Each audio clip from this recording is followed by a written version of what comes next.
My name is Nonima Tikela. Welcome to my YouTube channel. So today I want us to talk about things that are frustrating us when it comes to the courtroom of Judge Rata right now.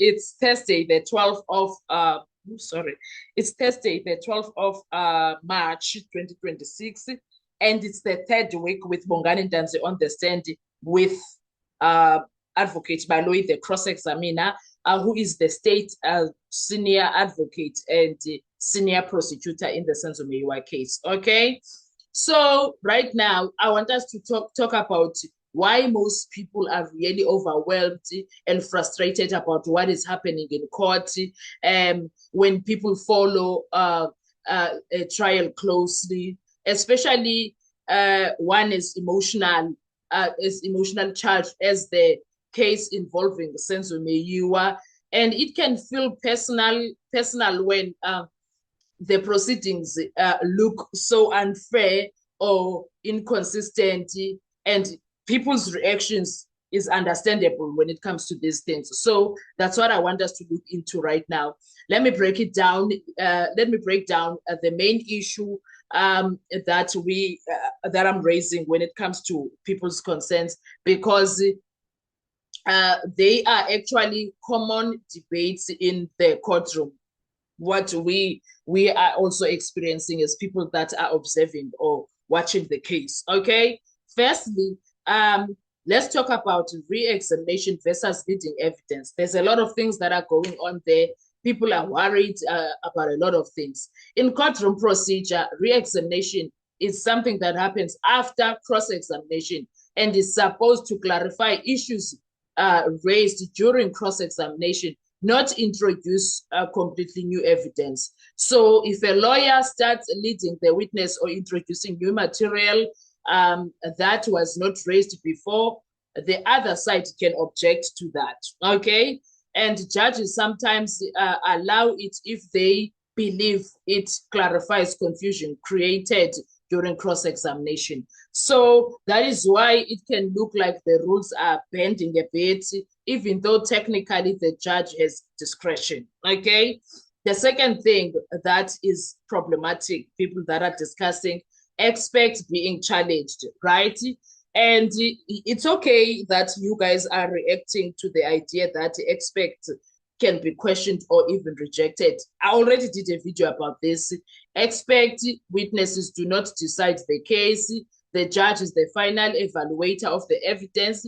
A judge can accept all or part or none of the expert's opinion. So when someone says the expert can be wrong, it's legally correct, but the frustration comes when it feels selectively applied. Okay.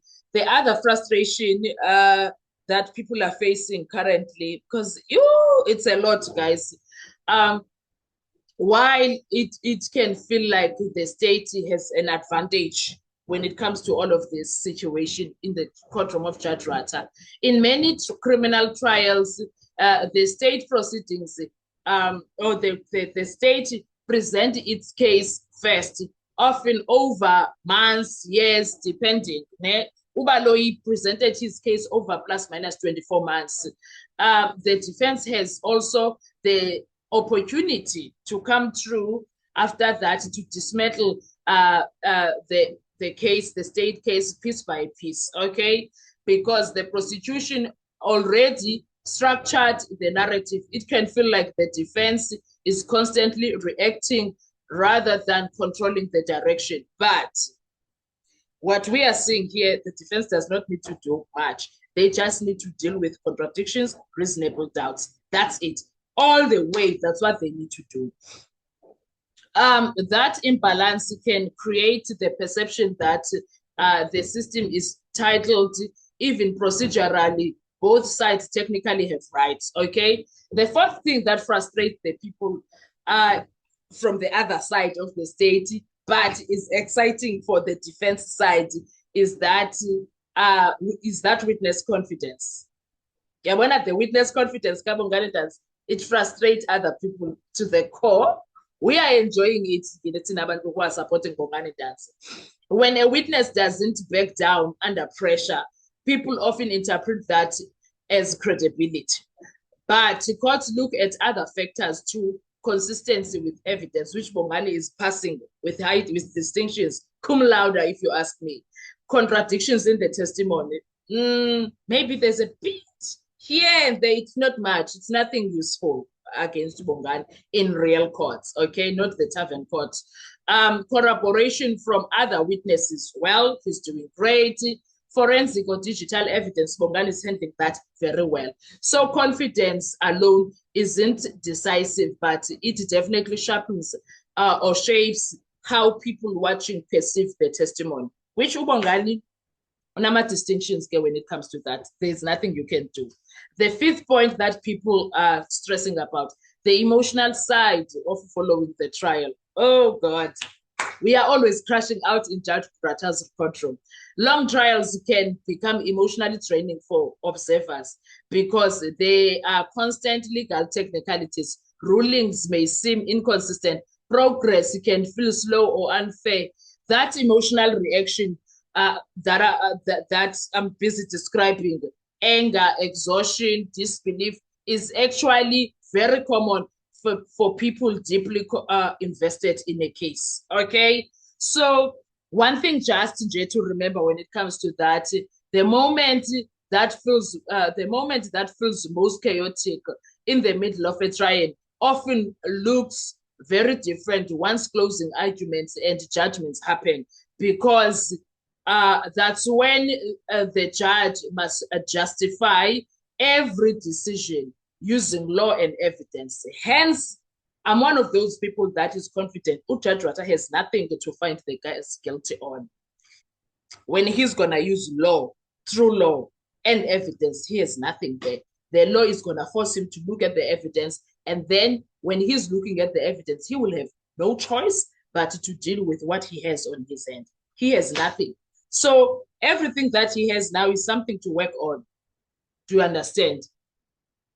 Now, so let's deal with other matters that are also frustrating. The photo metadata issue. Yeah, when people are frustrated when it comes to that, because the discussions that are circulating around the trial of Senzo Meyiwa, the anger largely comes from metadata, or the metadata from how the photos and their metadata were handled in court and what the judge allowed during questioning. Let me explain core issues clearly. I have about 5 or 6, I think, that I will take you through.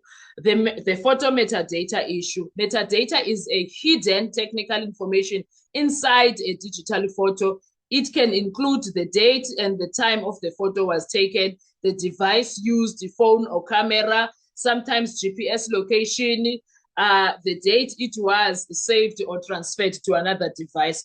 During court proceedings, the state raised metadata showing a date around April 2020, connected to some photos that were being discussed. Why this caused controversy? The defense positions appears to be the metadata may not necessarily be when the photo was taken. It could reflect when the file was copied, exported, edited, or downloaded. Digital evidence experts often warn about this because transferring photos between phones or computers, sending through apps, editing, or screenshotting can change metadata timestamps. So when the prosecution uses metadata dates as proof of when something happened, the defense may argue that the timestamp is unreliable without full forensic analysis. Okay. The second thing that I want us to look at is the judge's role in evaluating experts. Another point causing anger is the judge asserting that expert opinion are not automatically decisive. We dealt with that in another video. I'm sure that is something that you can also understand because you've already watched the previous video. So the other point is that it felt like it was a turning point when all of that was happening. For many observers, the combination of these created frustration. The combination of this created frustration, introduction of the new photos, new photo evidence tied with metadata, leading questions to through cross-examination, the judge appearing willingly override or questions expert conclusions. Together, it made some viewers feel like procedural rules were being stretched, which fuels the perception that one side is being favored. And people are not happy with that when it comes to Ujat Rata. Okay? People are not happy. They are not pleased when it comes to that. Because one technical detail many people miss about metadata is that photo that showed a 2020 metadata. Even if the picture was taken years earlier, if the file was exported or downloaded or saved again, that's why courts usually rely on full digital forensic aspect, not the visible timestamp. I think most importantly, people are angry at Baloyi acting as if he is that digital forensic expert. That's what is really causing problems, because he's not, and he's not supposed to come here and act as if he's Mr. Know-it-all. He's not a Mr. Know-it-all, so people are not happy with him for acting as if all of this he understands. The second thing is the judge himself acting as if he gets what is happening. He's clueless, man. He's old, he's clueless, he's not getting anything, but he believes whatever Baloyi says. And South Africa is watching, the world is watching, and people are questioning a lot of things in that case. People are questioning a lot of things, even if this whole situation is looking like Judge Rata is doing things that are very state supporting. I don't think he has any bigger. He has nothing much actually to assist the state with. He can try, but God, what is happening in that courtroom is quite embarrassing. Okay, it's something that is very embarrassing, and I don't think Ujat Rata, in his right space of mind, needs the drama that is going to follow all of this in the end. I don't think he needs it. I don't think he needs it, because in trials like this one that involves Senzo Meyiwa, digital evidence, cell phone records and photos can be powerful, but it also has technical vulnerabilities that lawyers often attack during closing arguments. And there are two biggest ones experts usually debate. Let's talk about that before we are done with this video. The biggest weakness in the cell phone evidence, tower data does not equal exact location. Okay, girlie, okay, boys. Cell phone records usually show which cell tower handles the the call or the data session. The problem is a tower can cover several kilometers, especially in urban areas. Phones automatically connect to the tower with the best signal at that moment, not always the nearest one. Heavy network traffic can cause a phone to jump to another tower, even if the person hasn't moved. Example of what can happen, a phone in one neighborhood may connect to a tower in a different neighborhood. Two phones in the same place might connect to different towers. It happens. I think Upingi explained this, but it does not mean they can connect to a different province. No, neighborhood, not different provinces, okay? So why this matters in court, if the prosecution says the phone pinged this tower, so the person was at this place, the defense can argue that tower serves a large area. The data cannot pinpoint an exact location. This is common argument in many criminal trials worldwide. The second one, which is the last, the biggest weakness in the photo evidence, metadata can change. So Baloyi can't come here to tell us nonsense. Digital photos contain metadata, EXIF data, EXIF I think it's called EXIF or EXIF, I don't know, such as date and time, device model, file creation, or modification dates. But those timestamps can change when photos are copied between devices, files are exported or edited, images are sent through apps, screenshots are created. So a photo might show 2020 timestamp even if it was originally taken 2019.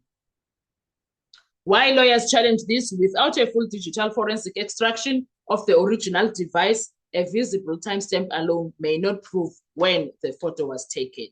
Why this could become a major closing argument? Closing arguments are always each side interprets where each side closing arguments are where each side interprets the evidence for the judge. The defense might argue cell towers cannot prove exact location. Metadata does not reliably prove when photos were taken. Therefore, the digital evidence does not conclusively support the prosecution's narrative, especially if those photos were moving around, because when it comes to the dance issue, there's voice, there's Facebook, there's everything. But when it comes to the Mube one, there's no Facebook, it's just photos directly from his phone, which is different, okay? The prosecution might argue even if each piece of digital evidence has limits, when combined with witness testimony and other records, it still supports their case. But the key point is digital evidence is rarely decisive by itself. Courts usually look at totality of evidence, phones, witnesses, forensic timelines before deciding what weight to give each piece of evidence, depending on which court is that. Because Judge Rata acts as if he understands digital dondos, whereas he doesn't. What are your thoughts when it comes to this? Let's talk in the comment section. I want to hear your views. Thank you so much. Enjoy your day. Bye-bye.